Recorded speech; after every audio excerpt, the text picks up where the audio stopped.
Imagine waking up, maybe every single day, with that sort of dread of your morning shave just hanging over you. Yeah. Ritual of pain, redness, and those infuriating ingrown hairs. You might have just resigned yourself to thinking, oh, I just have sensitive skin. Right, or maybe even thrown in the towel on, like, traditional shaving altogether. Exactly. But what's really striking, and you pointed this out from our source material, is the idea that sensitive skin might often be, well, a misdiagnosis. It really might. Many people, quite unknowingly, are simply shaving poorly.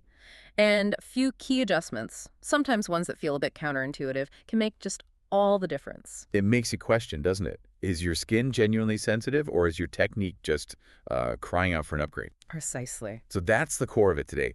We're aiming to tear down that wall of frustration. Our mission for this deep dive is not just about listing techniques. No. It's about a complete paradigm shift, really. Yeah. Arming you with the knowledge, the sort of master key to unlock comfortable, confident, irritation-free skin. Think of it as a shortcut, mastering a crucial part of your daily routine. Yeah, exactly.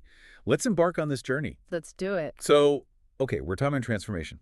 Our source material kicks things off by revisiting what might look like shaving 101. Uh-huh. The basics. Right, but don't let the simplicity fool you. These 6 steps, often skipped or just fundamentally misunderstood, they're the absolute bedrock. They really are. It's where that sensitive skin myth often starts, isn't it? Absolutely. And the very first step is all about prep, opening and cleaning those pores. Okay, so step 1, warm water. It's easy to just think of a warm shower as, a nice way to start the day. Yeah, feels good. But our source reveals its pivotal sort of scientific role. The warm water doesn't just open pores, it actually impacts the tensile strength of your hair. Oh, interesting. Yeah, imagine trying to cut like a stiff, brittle wire versus a softened, pliable one. This prep phase fundamentally softens the hair keratin itself, which dramatically reduces the force the blade needs, minimizes irritation right down at the microscopic level. It's like disarming the problem before it starts. So the source says start with a warm shower or just wash your face. Exactly. Warm water, maybe a gentle cleanser, get that hair softened. That's a powerful insight, softening the hair, not just the skin surface. Okay, so skin prep, pores ready. Step 2, apply your shaving cream or soap. And the source says, while your skin's still slightly damp, apply it against the direction of hair growth. Now, for a lot of us, that feels wrong, right? It does feel wrong instinctively, like you're asking for trouble. Yeah. So why this initial against the grain move just for the cream? Okay, that intuition is common, but here's where the distinction is really vital. For applying the cream, it isn't about cutting, it's purely preparation. Our sources explain this action specifically helps lift each individual hair away from the skin, makes it stand up straighter. I see. Creates a much more accessible target for the razor when it eventually arrives. Ensures a cleaner cut, closer to the base, without that tugging feeling. Think of it like an engineer setting up the perfect angle. Right. That makes sense. A fascinating, almost counterintuitive dance then. Yeah. Cream against the grain to lift. Exactly. Then, step 3 dictates shave with the grain. Yes, with the grain for the actual shave. But the instinct for many is just avoid going against the grain entirely, thinking it's always the enemy. Yeah. Can you break down why that distinction, cream application versus razor action, is so absolutely critical?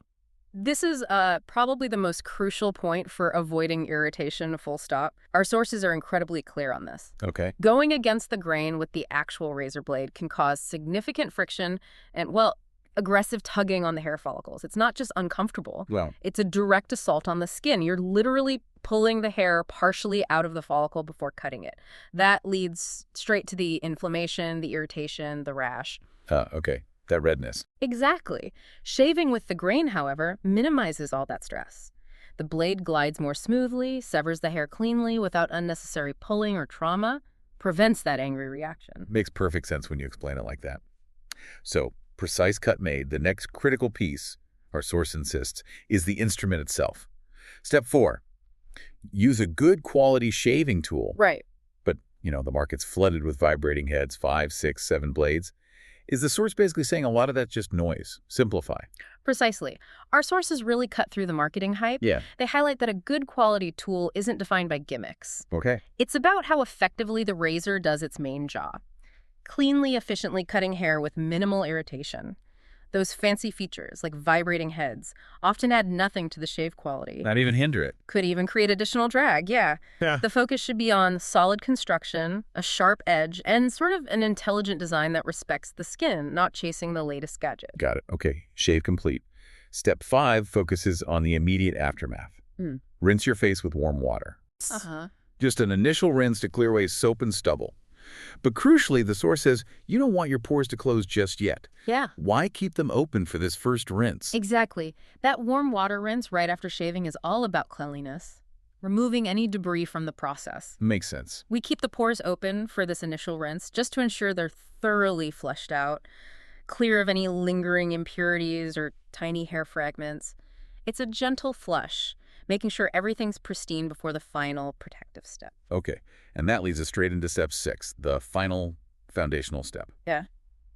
Close those pores, this time with cold water. Yes, the cold rinse. So after the warm rinse, follow up with cold. This sounds like sealing the deal, right? Protecting the skin. Absolutely. This final step is essential and honestly often overlooked. The cold water acts like a natural astringent. Tightens things up. It tightens and closes your now clean pores, and this is critical because open pores are just vulnerable to irritation, infection from environmental stuff, even lingering microscopic bacteria. Closing them creates that protective barrier, reducing the likelihood of those post-shave bumps and ingrown hairs that plague so many people.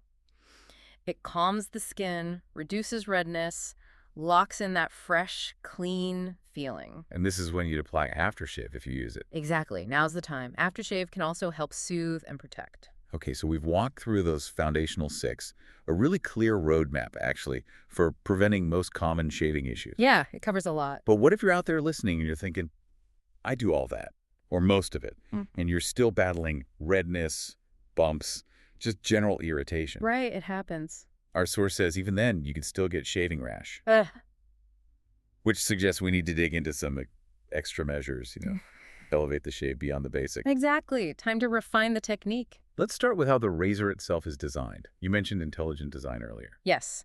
This is where we get into the subtle engineering that can really separate a good shave from a great one. Our source highlights a fascinating, often unseen feature. A small wheel on the leading edge of some razors. A wheel. Like a tiny roller. Exactly. Think of it like a tiny built-in lubricant delivery system. Without this wheel, the blade can sort of push the shaving cream aside, like a snowplow clearing a path. Leaving it dry for the next blade. Precisely. Leaves a drier surface for subsequent blades. But with the wheel, it gently rolls over the cream, ensuring a constant, fresh cushion of lubrication right where the blade meets your skin. That makes a huge difference, I bet. It drastically cuts friction, makes for an incredibly smoother, less irritating glide. It's just a great example of how small design innovations can have a big impact. And it's not just the wheel, but also something as fundamental as how far apart the blades are spaced? Yes, blade spacing. Our source points out blades too close together can cause problems. I always assumed more blades closer meant a better, closer shave. That's a really common misconception, and our source debunks it beautifully. Blades packed too tightly, they don't just clog easily with hair and cream. Which is annoying enough. Right. But more critically, they can cause multiple blades to tug at the same hair simultaneously. Ouch. Yeah, it's not just uncomfortable, it's a recipe for skin trauma. When multiple blades grab that same hair, it pulls the follicle upwards slightly out, creates like a tiny ramp. Oh no. For the next blade to cut below the skin surface. The dreaded ingrown hair cause. Directly causes ingrown hairs, those painful red bumps, persistent inflammation. It's a truly vicious cycle. Designs that intelligently increase the spacing ensure each blade takes its turn, cleanly severing the hair without that excessive tugging. Drastically reduces irritation. That is such a clear explanation. Really changes my perspective on blade count. Okay, next up, our source champions the power of the Badger hairbrush. The brush. Recommending considering when to apply your soap. This always feels a bit, I don't know, luxurious, like an extra step from old movies. Yeah, it has that vibe. But it sounds like it has very real practical benefits too. Oh, absolutely. It's far more than just a nod to tradition or luxury. Beyond the undeniable treat aspect, the Badger hairbrush is a multitasking powerhouse. Its bristles, they're firm yet flexible. They excel at lifting hairs before you shave, just like applying cream against a grain does. Reinforces that step. Exactly. Ensures each hair is standing tall, perfectly positioned. But it goes further. The brush also gently exfoliates your skin, helps clean out your pores even more thoroughly. Augmenting step 1 again. Precisely. Plus, it whips up a richer, thicker lather than you usually get with your hands, providing superior lubrication, enhancing that razor glide. It's a genuine game changer for skin prep. It's incredible how often we circle back to these foundational things, isn't it? Like the pores. It all connects. Our source highlights that simply doing the steps of opening and closing your pores is the #1 thing people ignore, above even some of these advanced techniques. Yeah, it's surprising but true, according to the source. Why do we consistently overlook something so fundamental and apparently so vital? What's the psychology there? That raises a fascinating question, right? If it's so simple, why skip it? Our source suggests it often comes down to, well, perceived time savings. Trying to rush. Exactly. And maybe just a lack of understanding of the underlying mechanics. In our fast-paced routines, we often rush or just completely skip these crucial prep and post-shave rituals. Yeah. People might not fully grasp that taking an extra minute, maybe 2 for warm water than cold, they're actively preventing irritation and infection, ultimately saving themselves much more time and discomfort later. So it's a false economy, skipping it. Totally. It's a foundational element that, despite its simplicity, just can't be overstated as a primary cause of shaving rash, right up there with dull blades. Okay, speaking of after the shave, our source also talks about proper razor care and even how you dry your face. Crucial details. Specifically, never rest your razor blades facing down. And when drying your face, dab it gently with a towel, don't wipe. These seem minor, but I suspect they're anything but. You suspect correctly. These seemingly minor details are actually critical. Resting blades down traps water. Leads to rust. Leads to faster corrosion, rust, and dullness, exactly as the source points out. And a dull blade. Well, it isn't just inefficient, it's practically an act of aggression against your skin. Yeah. Instead of cleanly slicing, it literally drags and tugs at your hairs, often yanking them partly from the follicles. Think about trying to cut a tomato with a blunt knife. Yeah, it just mushes it. Right. Now imagine that on your face every morning. And post-shave, your skin is always a bit sensitive from the, exfoliation of shaving.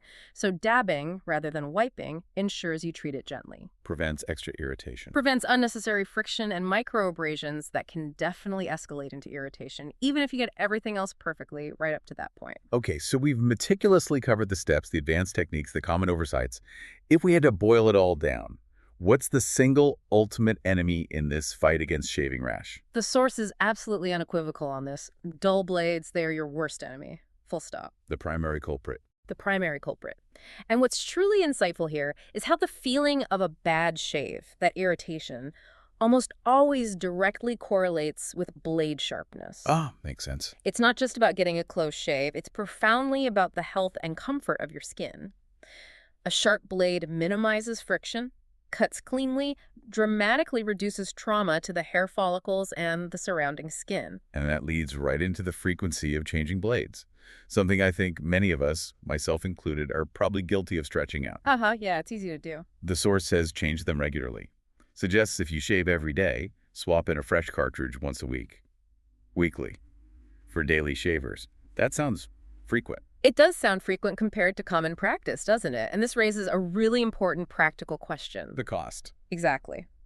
While frequent changes are, without doubt, ideal for skin health, the source acknowledges, implicitly at least, that the cost of replacement blades from many big brands can make this a significant financial burden. Yeah, those cartridges add up. They really do.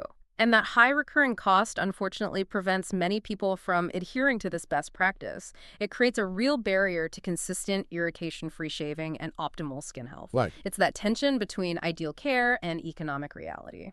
Definitely something to consider. So, okay, if we connect all these intricate pieces, Yeah. the deep dive into pore prep, the nuances of razor design and care, understanding the true enemy is that dull blade. Yeah. What's the ultimate result, the payoff for our listener who really embraces this knowledge? You will find just a profound transformation. Your skin won't just feel more resilient and look healthier. Yeah. You will consistently achieve a better, truly irritation-free shave. It's really about empowering you with comprehensive knowledge, understanding not just what to do, but why each step works at that fundamental level. Knowing the why makes a difference. Huge difference. It transforms what might have been a frustrating, maybe even painful daily chore Yeah. into a confident, comfortable, and honestly satisfying ritual of self-care. It's truly about upgrading your daily life through informed action. What a deep dive. Seriously, we've gone from debunking that pervasive sensitive skin myth all the way to understanding the intricate dance of warm water and hair keratin, the clever engineering of blade spacing, the absolute necessity of treating your skin with intention.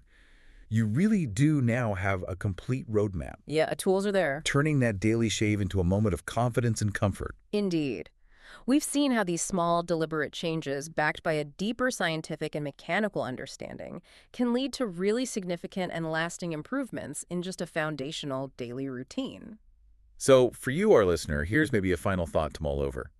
If approaching something as seemingly simple as shaving with this level of intention, this level of knowledge, can yield such profound results, what other daily rituals or routines in your life might be transformed by a deeper, more informed approach?